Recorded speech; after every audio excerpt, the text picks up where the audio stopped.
Happy New Year and a very, very blessed Sabbath morning to each and every one of you. How are you today? Fine? Good? Right. Can you all give a 2018 first Sabbath New Year smile?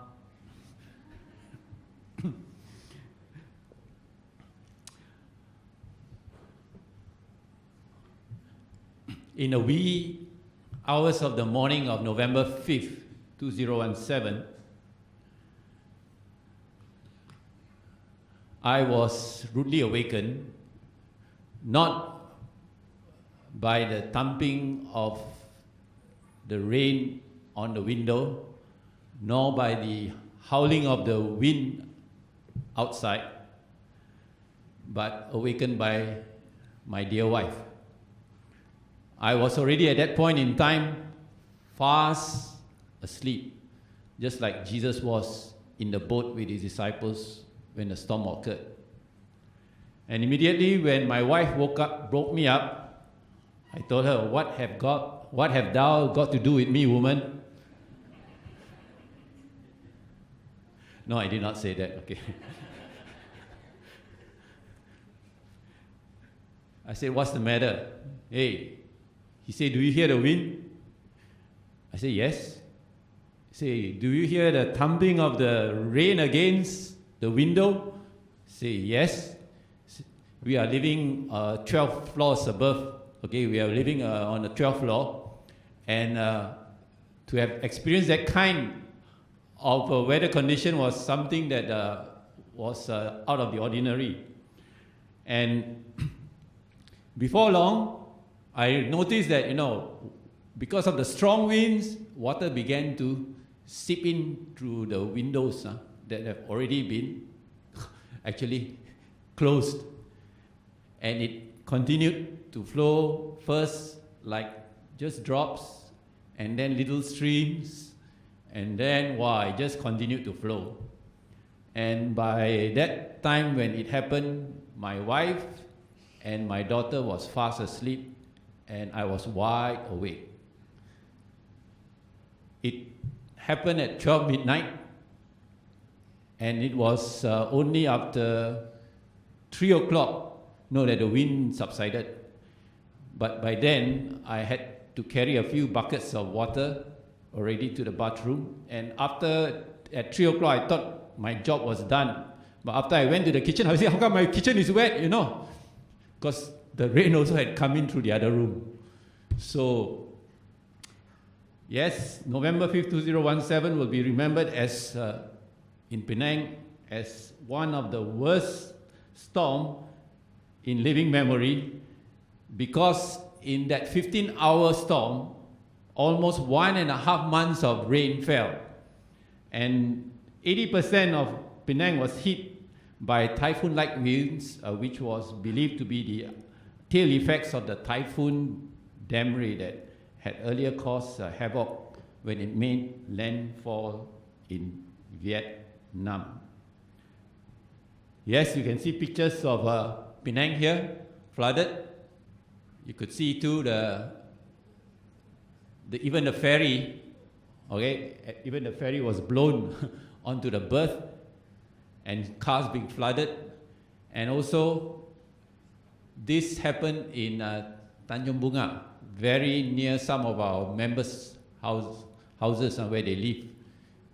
Very massive damage caused by the water run, the massive water run that washed away the soil and eroded, caused a lot of soil erosion, and at the same time caused landslide. And guess what? Some people took remedial measures to save their property from the flood. They even put the motorbike. So, those of you who cannot see, that's the motorbike up there, okay? Right on the roof of the house. I don't know how they did it. If there's a will, there's a way. And the question people ask, what lessons can we learn from the flood of 2017? As I volunteered myself to go and do cleaning after the flood in Bukit Mertajam, I really began to understand the extent of the damage and the hardship that the flood has caused to people. When you go into the house to clean, the stench is enough already to turn you away. The stench was terrible. And on top of that, the murky waters, the dirty water, I do not know whether those of you who are not used to those kind of work, you can even put up with it. And after having done my part to clean up the place, I just went for a walk around the neighborhood just to see what the situation was like. And you know, outside the houses were piles and piles of mattresses, furniture, electrical appliances, and every half an hour when I was there, I could see a tow truck coming to tow away cars that have been submerged by the flood. And as they towed the car away, you could see water coming out from the car. So you could see, the extent of the damage that the flood had caused. The after effects of the flood was worse, than the flood itself. What can we learn from this? All of us put our faith in something, whether we are able to see it or not. And we are looking for that thing to save us, to give us some kind of security. But for some of us, it's a little more serious. It goes beyond things. It could be our spouses. We put so much pressure on them to be the perfect person that we never actually let them to be, the person that they were meant to be. Some of us, it is our kids. We want them to live vicariously through them, hoping that they will be the athlete or the student that they were never meant to be. And for many of us, it is money. We put all our faith in money. If I have just enough money, I'll be happy. But how much money is enough? And many people put their faith in many things. And as I walk around the neighborhood, I could see many people lost many things. And that also could mean they lost much of their wealth. Houses have been completely submerged by the water, even right up to the first floor. We went to a house to clean, and we saw the watermarks right up to the ceiling. Tell me, how much will that house be worth now? How much? Yes?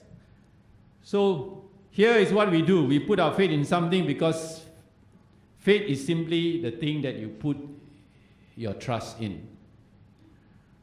What I hope to show you today is that the way to have true faith has got more to do with the object of your faith and not simply faith itself. Let's now go back to our scripture reading. You can see here, I hope it's very clear to all of you, found in book of Matthew chapter 14, it's right there on the screen. Matthew chapter 14, beginning from verse 22. This is the storm, the story of a storm. A storm that happened during the time of Jesus and his disciples.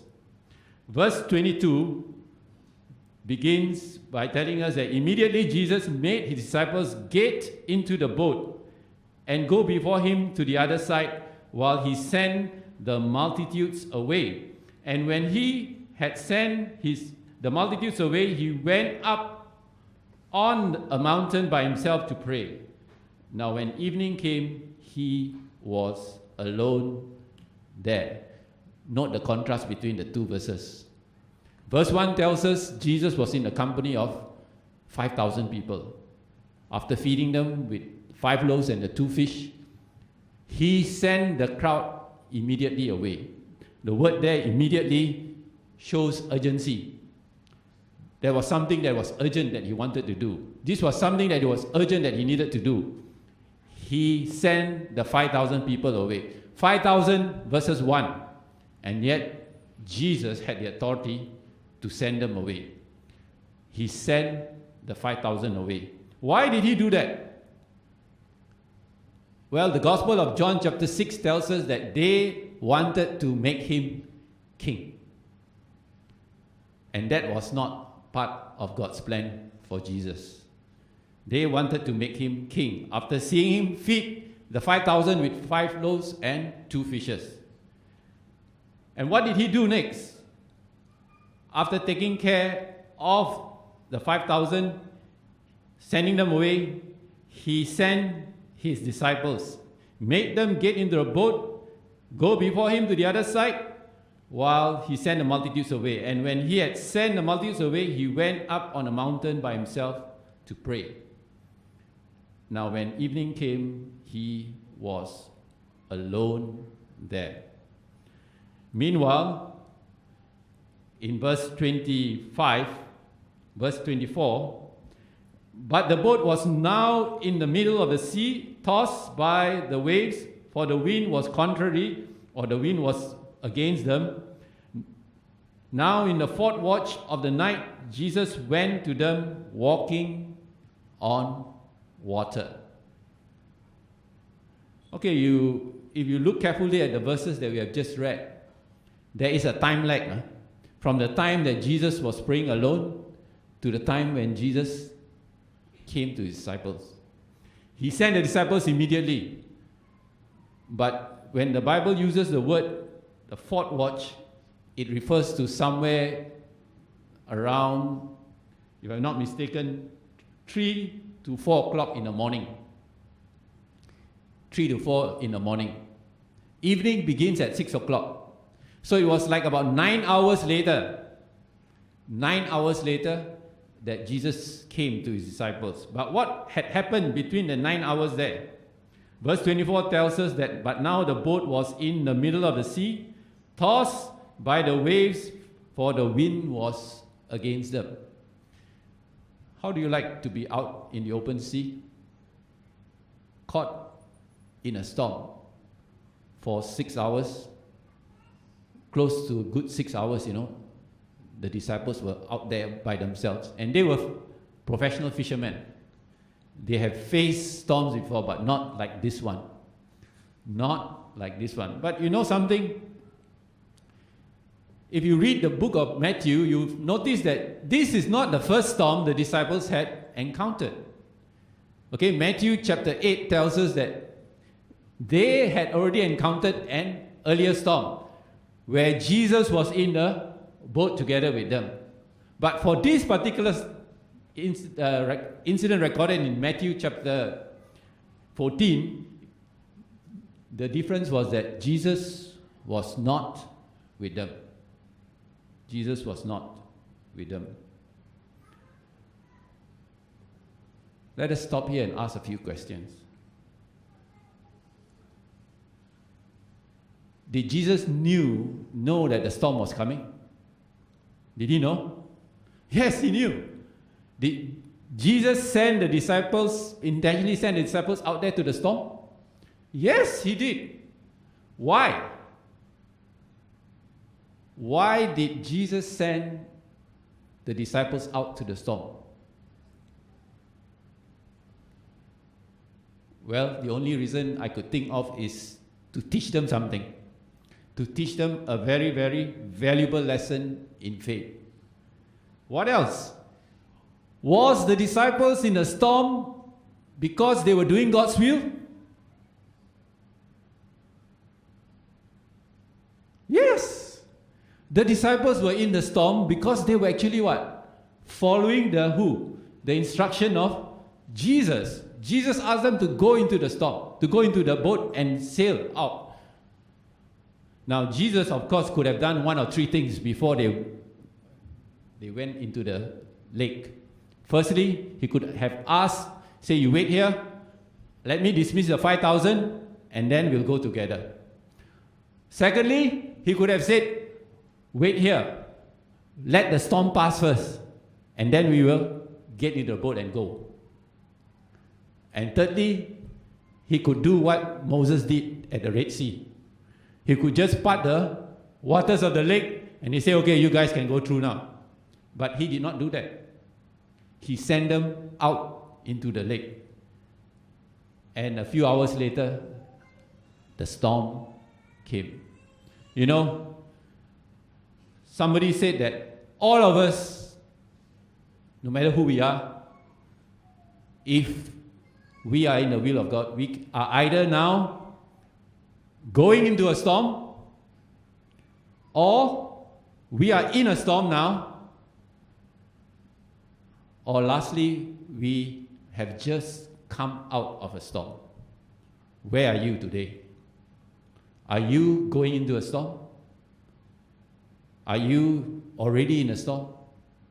Or are you just coming out of a storm? For the disciples, they were going into the storm. And then when Jesus came, they were already in the storm. It is better to be in the storm because you are doing God's will than to be in a storm when you are not doing His will. A case in point in the Bible is none other than Jonah. Was Jonah in a storm because of God's will? Because he was doing God's will? No. Right?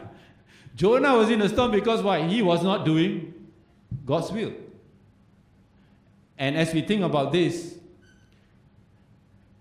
is what we call the storm of correction for Jonah. It was a storm of correction for him. But for the disciples of Jesus, for those who are in His will, who encounter a storm, who are going through a storm, or who might be just coming out of a storm, this is a storm of perfection that God wants to perfect our walk with Him. Moving on, verse 26 tells us that, and when the disciples saw Him walking on the sea, they were troubled, saying, "It is a ghost." And they cried out for fear. But immediately Jesus spoke to them, saying, "Be of good cheer. It is I. Do not be afraid." Be of good cheer. It is I. Do not be afraid. What comforting words. But earlier in verse 25, verse 26, when the disciples saw Him walking in the sea, they were troubled, saying that it is a ghost. From one storm to another storm. You know, sometimes when God appears in our storms, we do not recognize Him. When God appears in our storms, we take Him to be something else. We take Him to be another problem. We take Him to be another challenge. But Jesus reassures His disciples by saying, "Be of good cheer. It is I. Do not be afraid." A lot of people ask a question: what purpose is there for a loving God to put us through the storms of life? What purpose is there for a loving God to put the disciples through this particular storm?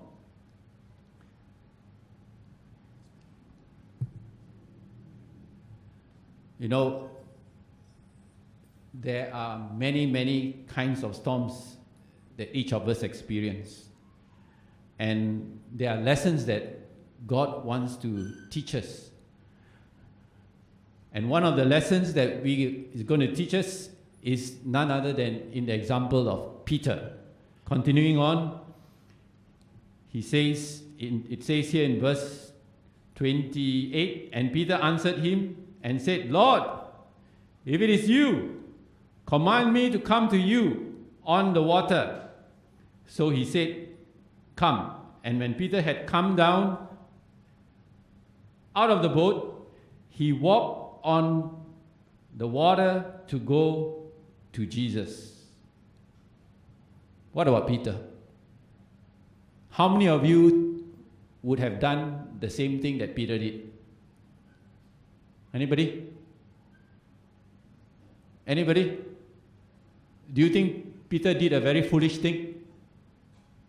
Do you think he did a very foolish thing? I think Peter did the smartest thing. He did the smartest thing, you know why?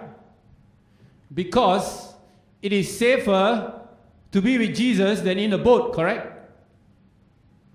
Am I right? Was the storm still howling there? Was the storm still going on?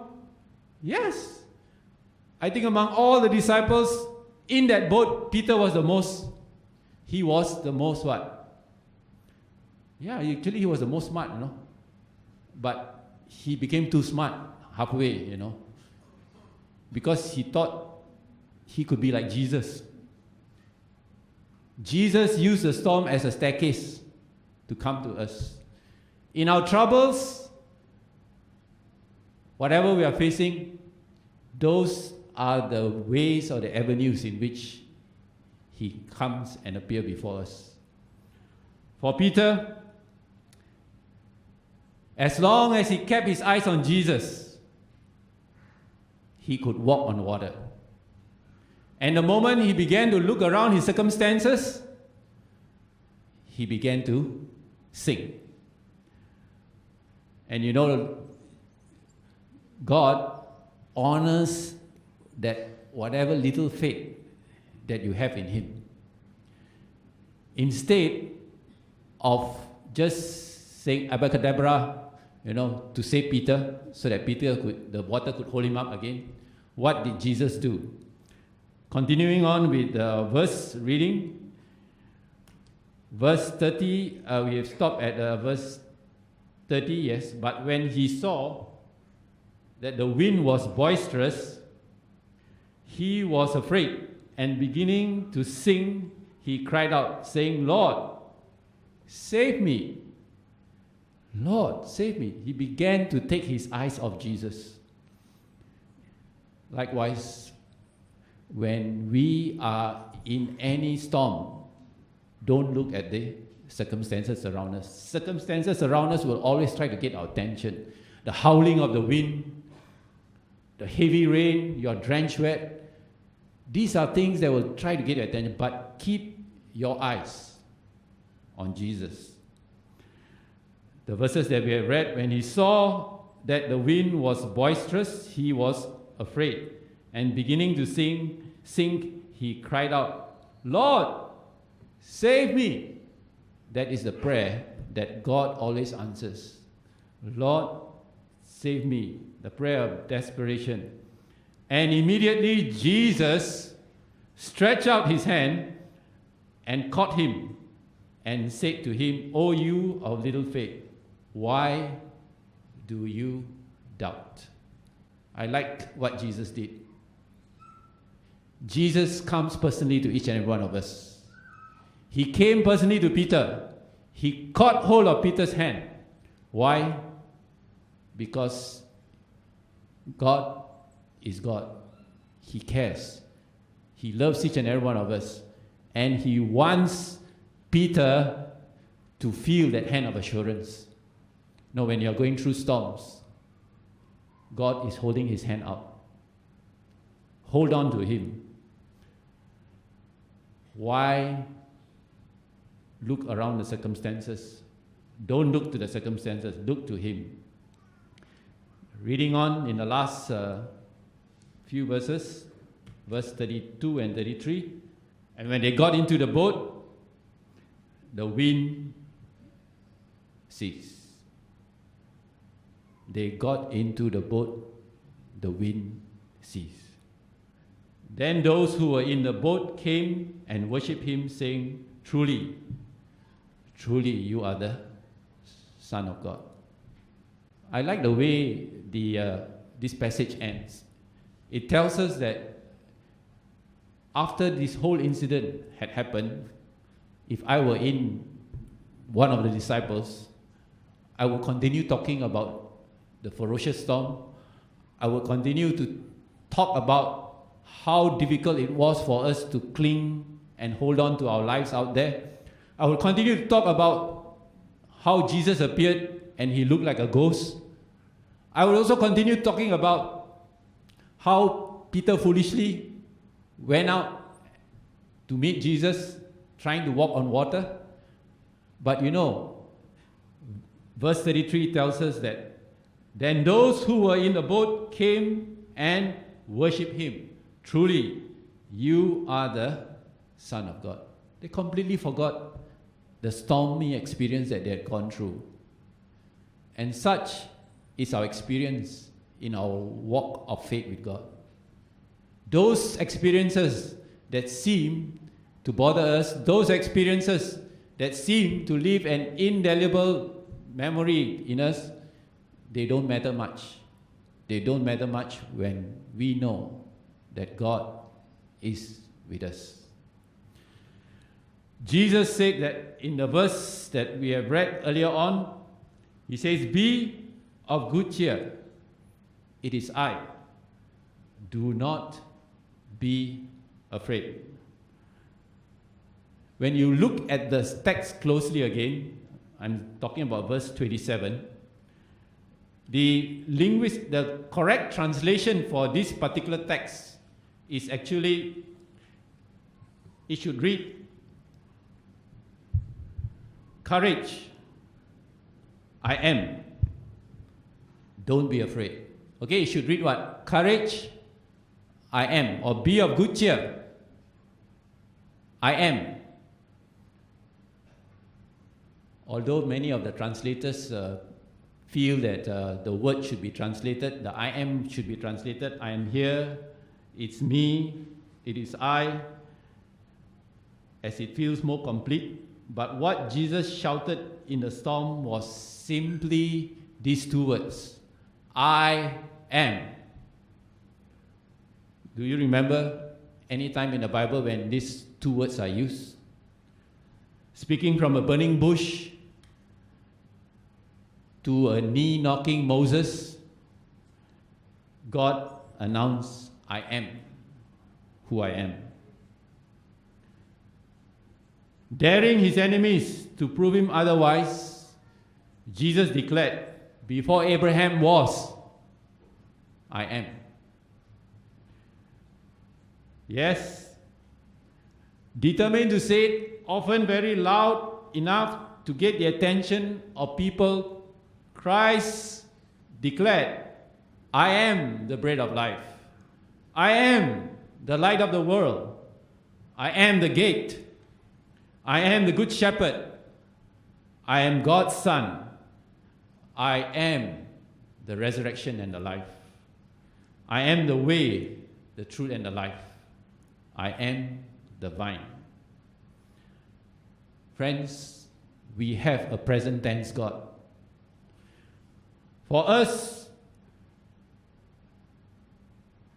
we always relate to the past, to the present, or to the future. But for Jesus, he never said, "I was." Have you ever heard of Jesus saying, "I was"? No. He says, "I am."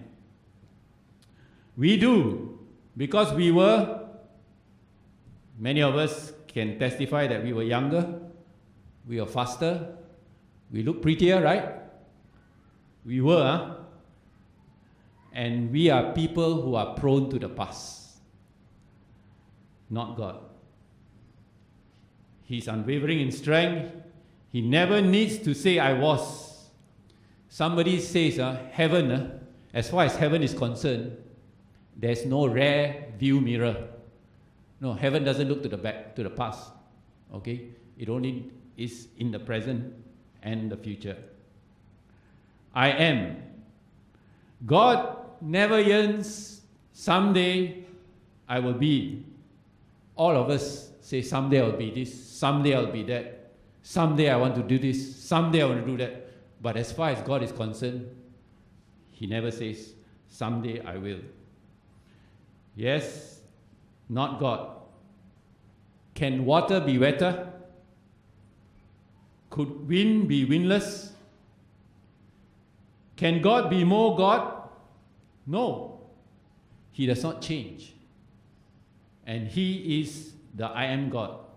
Jesus Christ the same yesterday, today, and forever. From the center of the storm of your lives, Jesus is proclaiming, "I am. I am the ever-present. I am here. I am."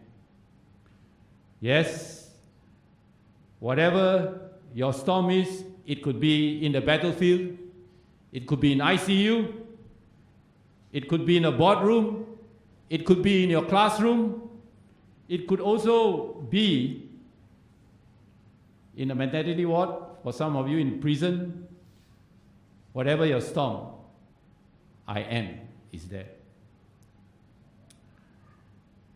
Yes, we have a God who is present, the great I am. No matter what storms we are going through in our life, the I am is there with us. And in closing, let us remember these two words that Jesus said. These words that Jesus said, be of good cheer. I am. Do not be afraid. I trust you will find comfort as we now enter into another new year, and that we can always rely on our I am God, who is ever present, no matter what storms of life